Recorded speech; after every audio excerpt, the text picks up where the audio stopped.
With Trae. Come on. It's the day with Trae. Trae. With Trae. With Trae. Come on. It's the day with Trae. Trae. With Trae. With Trae. Come on. It's the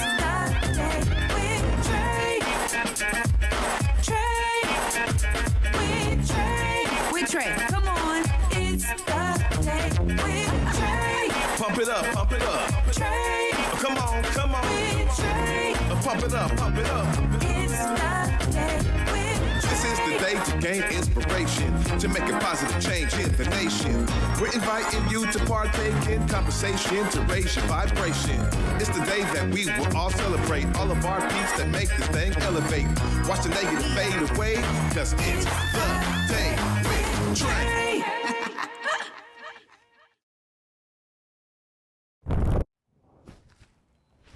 Grand Rising, everybody. Grand Rising. Welcome to the Day with Trae. I'm your host, Trae Holiday. I want to welcome you to a wonder-filled Wednesday. I'm really excited. My guest on the show today is Idris Goodwin, and he's here to tell us not only about himself as an author, but also a new book, Your House is Not Just a House, and the work he's doing with the Seattle Children's Theater. I'm excited to have him here and joining me today so we can dive into it later on in the show. But of course, it is the top of the show, y'all. So it's a perfect time to tag and share this stream right here. You know, however you're watching this show, share it with people who you feel could benefit from a daily dose of dopeness right here on the Day with Trae.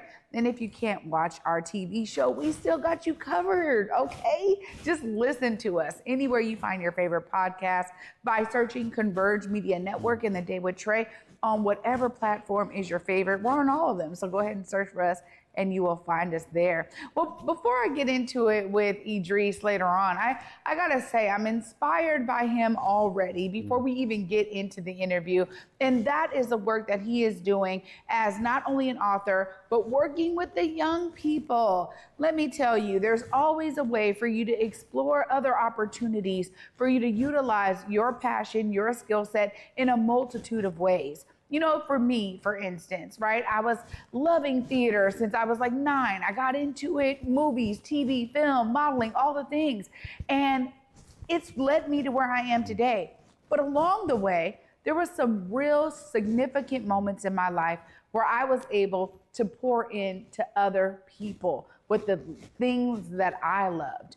And I got to do a whole theater program at a private school. I got to create theater with young people and creative works and creative arts in different summer camps and arts camps.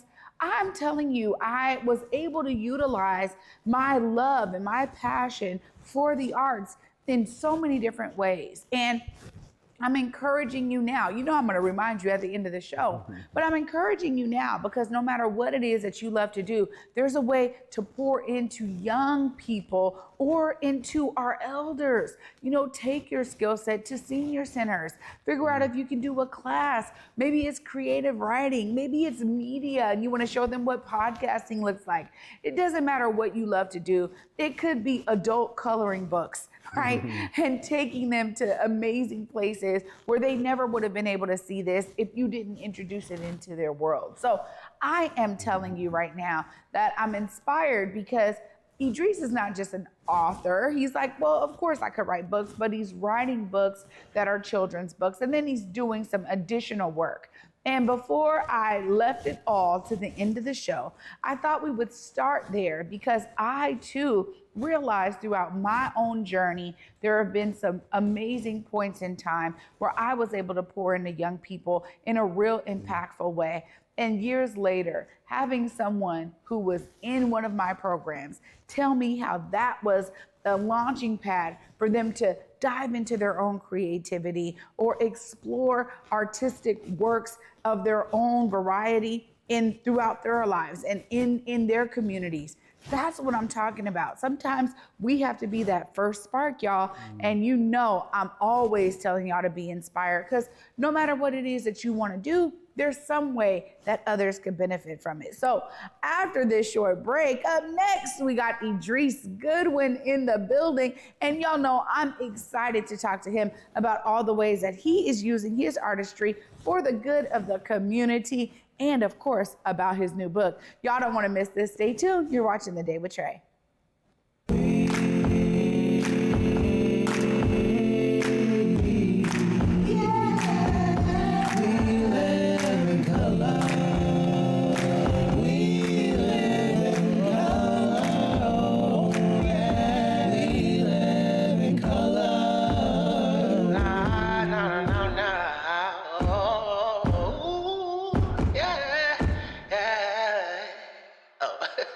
Let's start the show.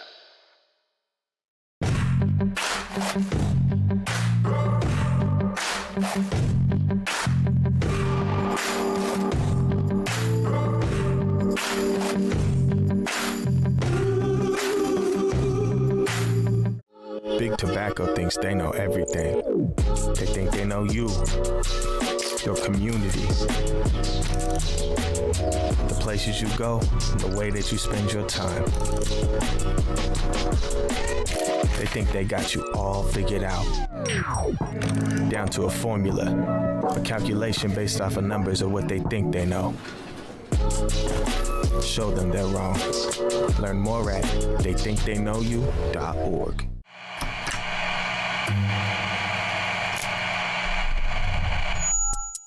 Hello, welcome to Elite Insights with Carlos Imani. We're looking to offer an in-depth look at event production industry through the lens of client experiences and joint successes. The podcast will emphasize guest interviews, focusing on client, discussing their fields, and reflecting on their collaboration with Elite Collective. Again, you're with Elite Insights. Carlos Imani here. I'll see you guys in a few.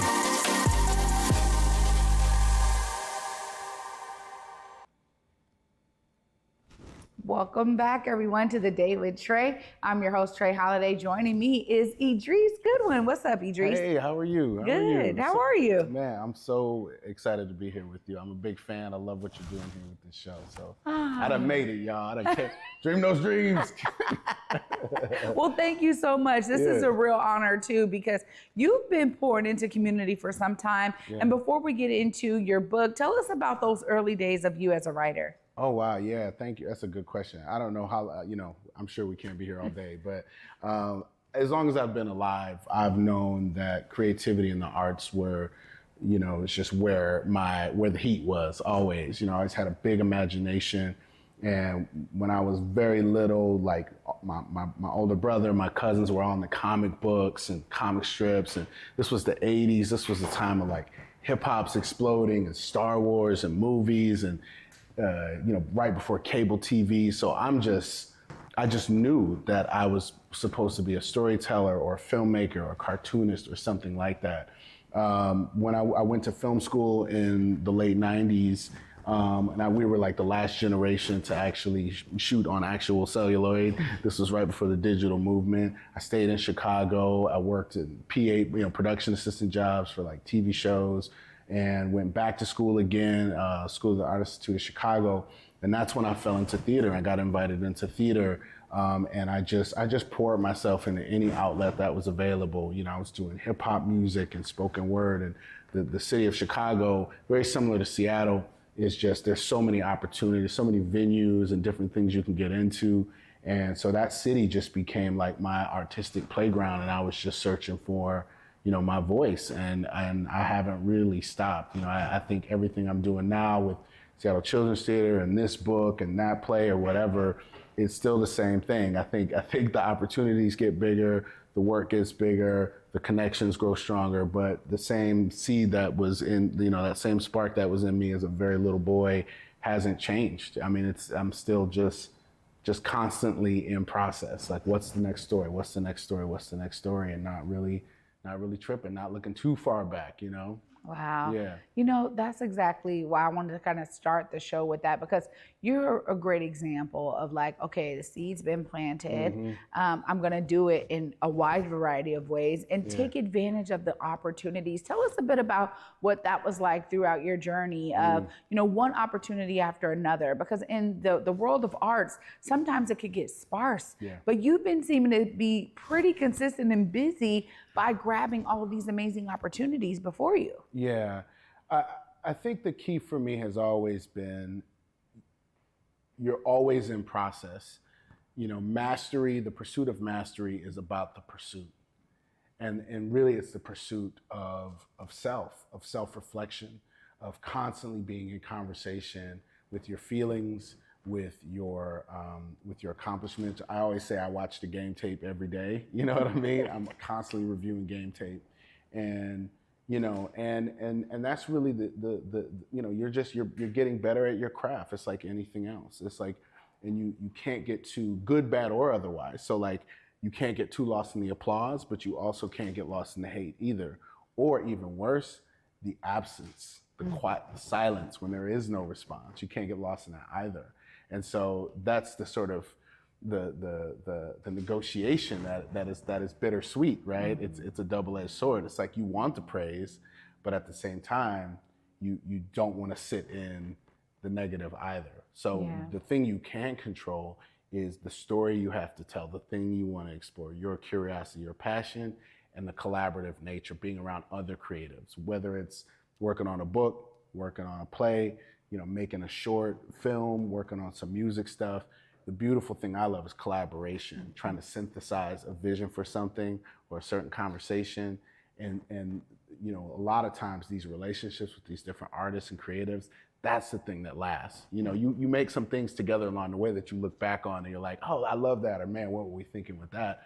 But that dialogue that you're in with that artist is the thing that transcends. And that's the beautiful thing. That's the thing you can hang on to, you know, that keeps feeding you. Yeah, you know, I agree 100%. I you know, as I do my own reflection on what it looks like in artistic collaborations, or, you know, being able to be strong in my choices of choosing my passion every chance I got, right? And how that looked in different elements of my life, different areas of my life and times, may have morphed or changed in other ways, but that anchor and like you said, the pursuit, right?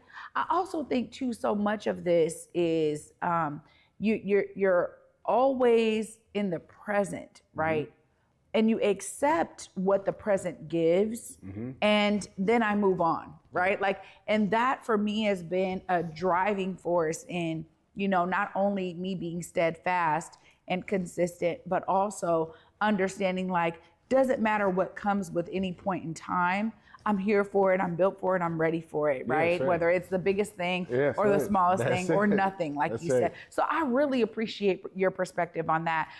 So, you know, you got into, you said, look, I know you write plays, books. I mean, you're doing so many different things. Tell us about, you know, the time when you realized, like, okay, writing, you know, being an author is how I'm going to kind of funnel a lot of my passion and through writing. So it's interesting. There were so many different phases of it, but I'll just say, you know, I'm working on a new book right now that's very semi-autobiographical, and it's about my struggles as a teenager with ADD or ADHD, they call it now, but it was ADD back then.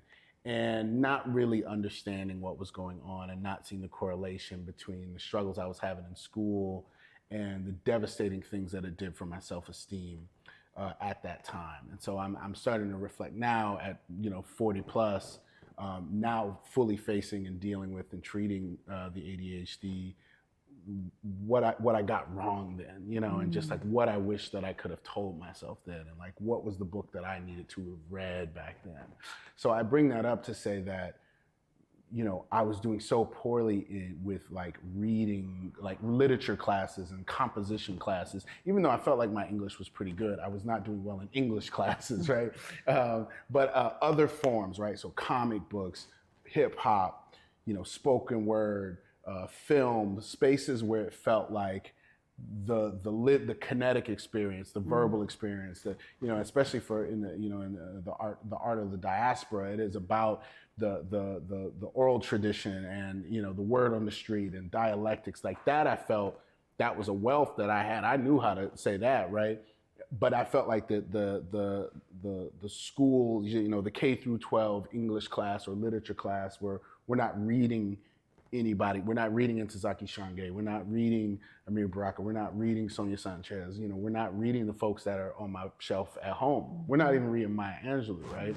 So there's this disconnect for me where I'm like, I don't know how to do that. Literature, books, those kind of people write those things. My people, we write albums and we do choreo poems and we do, you know, that I felt was my space, right? Now, once I start getting into the world of, you know, I'm out of school, I need to make a living, right? And I'm trying to shift this ratio between, you know, I'm a teaching artist, but I'm also like a bartender, and, you know, this 60-seat theater in Chicago is going to do my play, and I'll get, you know, 10% of the door, right? And then over the years, it's like, oh, I start to work more as a teaching artist, and oh, like somebody's going to pay me to write an article, and oh, like I got a commission from a theater, and like, you know, that balancing act of how you piece together a living, you know, starts to shift, and suddenly, you know, my world is all in the world of arts and, you know, arts administration, arts leadership. I'm directing, I'm writing, whatever. And during the pandemic, this acumen that I'd already developed working with audio, working on music things and, you know, short videos and things like that. This tinkering that I was doing as well. You know, I began to wonder about the page. And in 2020, when school shut down and my son had to stop going to school in the physical, I was invited by a theater in Milwaukee to create like a video poem, some kind of video content. I was thinking about my son and his friends, and I wrote this poem called "Your House Is Not Just a House." And it was a poem first, you know. And then as I started to think about, well, what are the other platforms now that theaters are dark right now, right? I just had all these other stories I wanted to tell. I'm reading all these picture books because I have 2 younger kids. Some of them I love. Some of them I'm like, I wasn't even, you know what I mean? And again, it's just starting to own and accept that, no, storytelling is storytelling.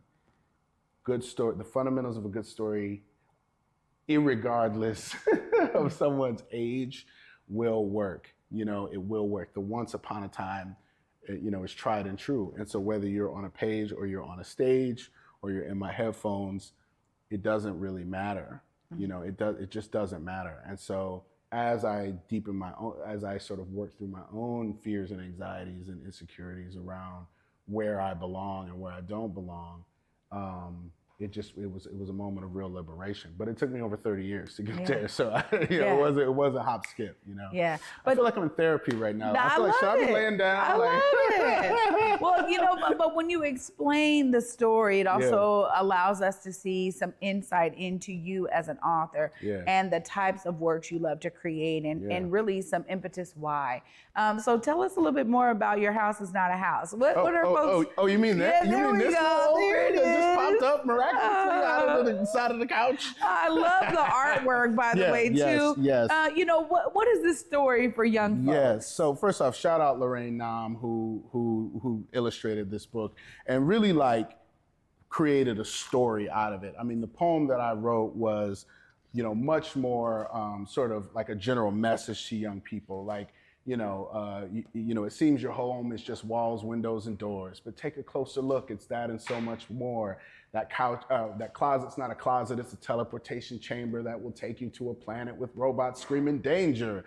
That couch is not a couch. It's the top rope of a ring, and you're a masked wrestling champion. The unbearable, terrible scream. You know, and it goes on from there. And so what she really did is she created more of a narrative where it was like one particular child, you know, with this robot jumping over the couch on the bed listening to these trolls underneath, you know, grabbing the paper towel rolls and pretending to be a rap star, you know. And that's the refrain of the book. It's like that, you know, this couch is not this, it's this, and, you know, blah, blah, blah. So it was a really dope collaboration. This is my first picture book, so I'm really, really super proud of it.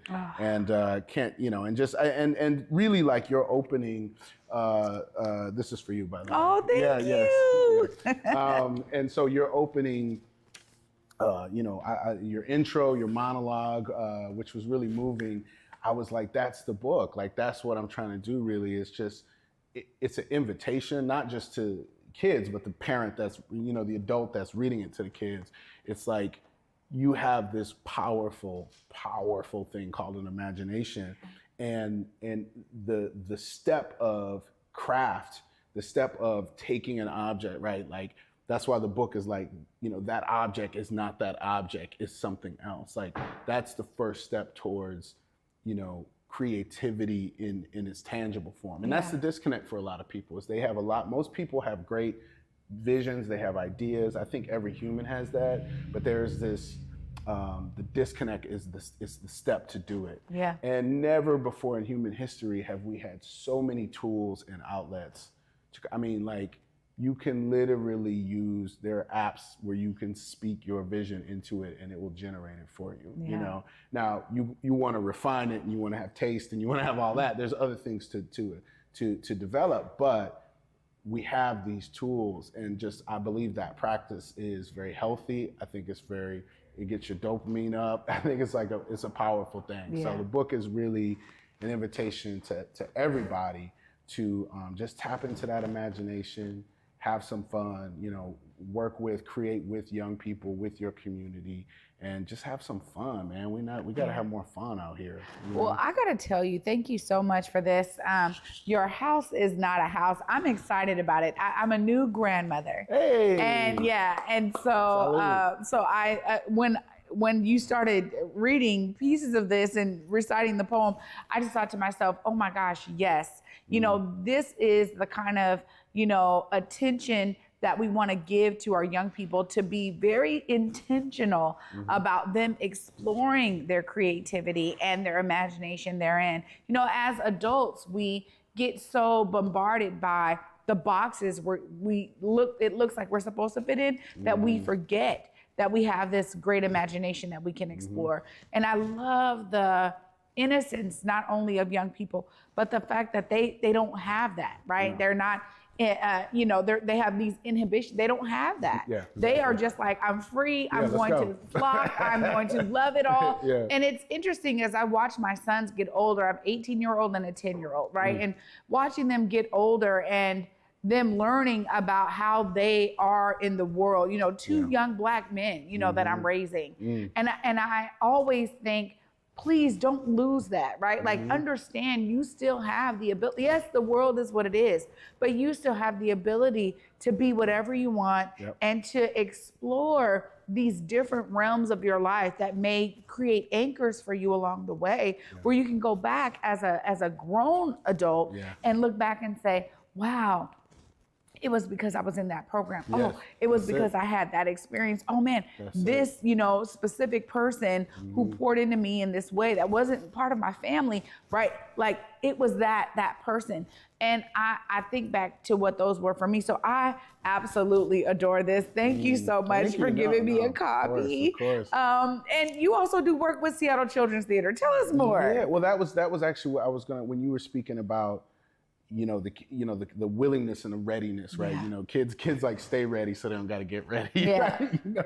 And the thing I love about children's theater, or what we call TYA, or theater for young audiences, a lot of times people are like, what do you mean by that? Is that children on stage performing? Is that, what do you mean by children's theater? And for us at Seattle Children's Theater, it's about us, you know, putting on at the highest level we can, a full production. We're hiring professional actors and scenic and all that, but we're just saying we're doing this primarily for youth and families. You know, like we say, you know, kids and the adults that brought them, right?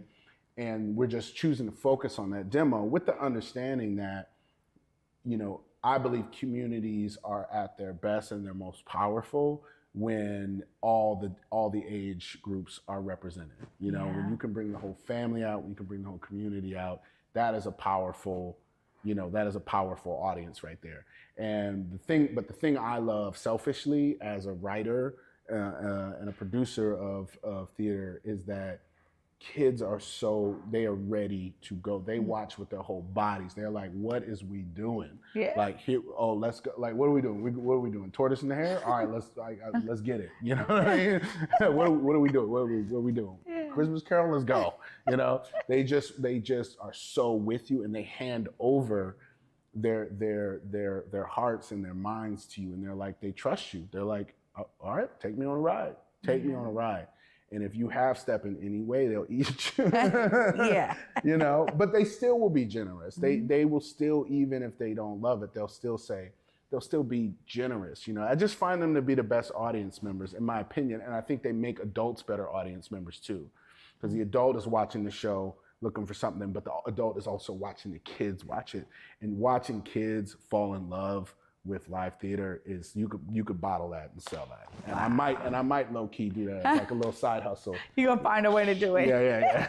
Well, I had some very serious experiences for me that were super impactful at Seattle Children's Theater. You know, it was the first time that I got to volunteer as an usher. We would volunteer. My neighbor would take me and her daughter to volunteer as ushers so we could see the shows. Nice. And this was like middle school days. So I was young, but I was like not a elementary school. Obviously you have to be a certain age to usher, but the idea of exactly what you're talking about, the awe. Oh yeah. The awe of it all for young people, right? And when I go back now and I'm like, look at this stage and what it means for young people. I saw some really important plays for me that were like, man, the level of creativity, right? It was a reminder of what you could explore, what you could create if you didn't have a cap on your imagination. So I appreciate that you're doing work with them, that you're continuing to pour into young people. And thank you again for this. Of course, I gotta give you time because if folks are trying to tap in, they're trying to come see a play, they wanna buy the book, look right here, let them know how they stay plugged in. Hey, first of all, hey, y'all, you look beautiful on this fine Wednesday. I'm so glad to see you on this day with Trae. Your House is Not Just a House is available any and everywhere. They sell books. If I believe the Seattle Public Library has them, but if you want to show your boy some love, you can, bookshop.org is a site that I really love because it's online, but it taps into the local independent bookstores. Of course, I'm not mad at Amazon. Technically, is that a local bookstore as well? Right, technically. You can get it anywhere they be selling books at. I know Third Place Books has it. I know Elliott Bay Books has them. You know, I'm trying to get them over at Arts Noir. So Arts Noir, if you're listening, I am a resident of the CD, so would be very honored. What else can I tell you? If you want to hear me read it in my melodious voice, the audiobook is available as well through Audible. You can stream that. So it's very findable. It's everywhere. I got a great, wonderful publisher. And then, of course, as mentioned, Seattle Children's Theater, we got summer camps going on. They're pretty full, but there's still a few slots. We're doing classes at our primary site in Seattle Center, but we're also doing a lot of satellite classes as well. We're at Coyote Central. We're at the Nordic Museum. We're doing something with SIFT this year. So we're all over the place. We got a whole new season coming, very exciting shows kicking off in September with Cat Kid Comic Club, the musical from the world of Dogman, Dave Pilkey. Shout out Dave Pilkey. Many things. But if you want to, I'm doing some book events too in the coming months. So just follow me at Idris Goodwin or idrisgoodwin.com or, SCT.org. Very findable in the streets.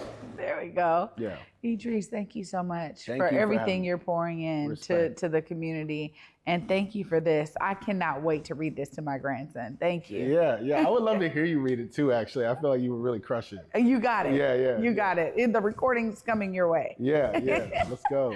Y'all, what a great Wednesday. I'm filled like a kid. I told you it was going to be wonder-filled, and I meant every word of that. You know I'm going to be wrapping it up right after this short break. Stay tuned. You're watching The Day with Trae. Disenrollment is a situation whereby people whose birthright to be indigenous is being stolen from them by politicians that have been elected to lead. Today, the latest or last chapter of the saga concerns the threatened physical ejectment of as many as 21 Nooksack families from their homes. I think it's come about by hatred for our family. That's what it's all about. Our bloodline is still here. You know, they can't get rid of us.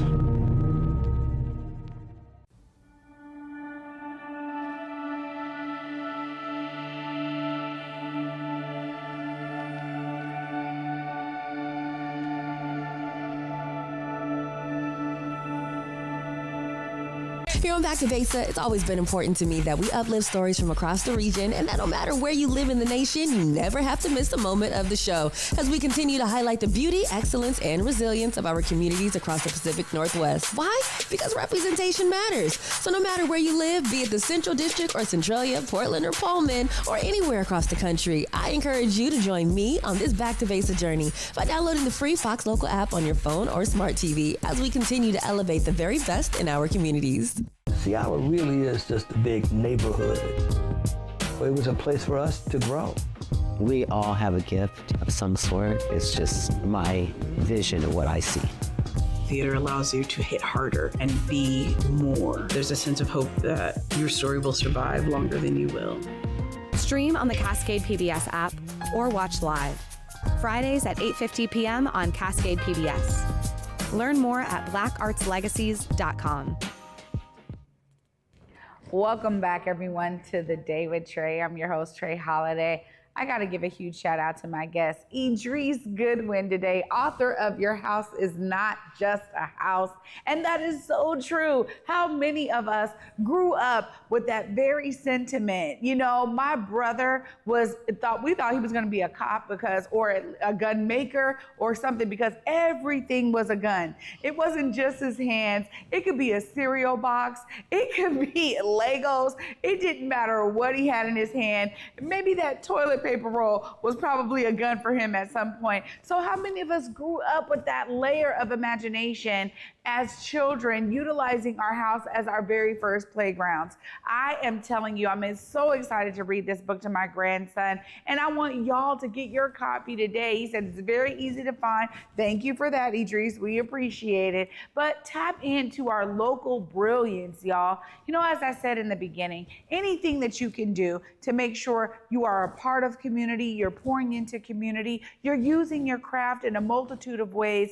Let's all do that, because we make ourselves better when we do it. You know, young folks being able to, experience your brilliance, be mentored by you, be in your presence, or at least receive your works of art when you put it out there in a format we can all appreciate.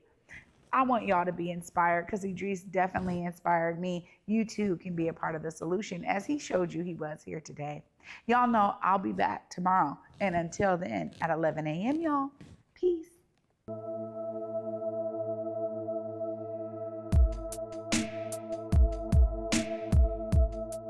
Converge Media produces culturally relevant content for Black and urban audiences. Our coverage is raw, transparent, and objective, praised by community leaders, government officials, and residents.